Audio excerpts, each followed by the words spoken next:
So आज आपण बघूयात अगदी झटपट आणि 5 प्रोडक्ट्स वापरून 5 मिनिटात होणारा मेकअप. सो त्यासाठी सगळ्यात अगोदर मी घेतलेला आहे वेनुसिया लोशन. इथे तुम्ही प्रायमर अप्लाय करणार असलात तर करा फॉर लाँग लास्टिंग मेकअपसाठी, पण मी इथे मॉइश्चरायझरच प्रिफर करते. त्यानंतर अप्लाय करायची आहे लॅक्मे 9 to 5 क्रीम. इथे तुम्ही कुठलं पण फाउंडेशन लावा. मी इथं 95 क्रीम लावून व्यवस्थित त्याला स्किनमध्ये ॲब्झॉर्ब करून घेतलेलं आहे. त्यानंतर आपल्याला वापरायचं आहे फेस पावडर. सो इथे मी लॅक्मेचं फेस पावडर थोरोली आपल्या स्किनवर अप्लाय करायचं आहे. फाउंडेशन लावताना व्यवस्थित लावायचं जेणेकरून स्किन पॅची दिसणार नाही. त्याच्यानंतर पटकन घेतलेलं इथं आय शॅडो.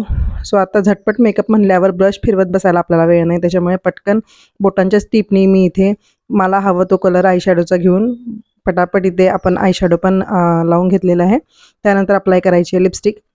एकदा का लिपस्टिक लावली की तुमचा सगळा मेकअप खुलून दिसतो आणि इनिशियली जरी मेकअप केल्यानंतर व्हाईट दिसत असला तरी थोड्या वेळानंतर सेट झाल्यावर तो एकदम भारी दिसतो. So here is the final look. So माझा मेकअप बऱ्यापैकी सेट झाला आहे आणि फायनल लुक तुम्ही बघू शकताय. So stay tune for such short videos आणि माझ्या चॅनलला सबस्क्राईब करायला विसरू नका. धन्यवाद.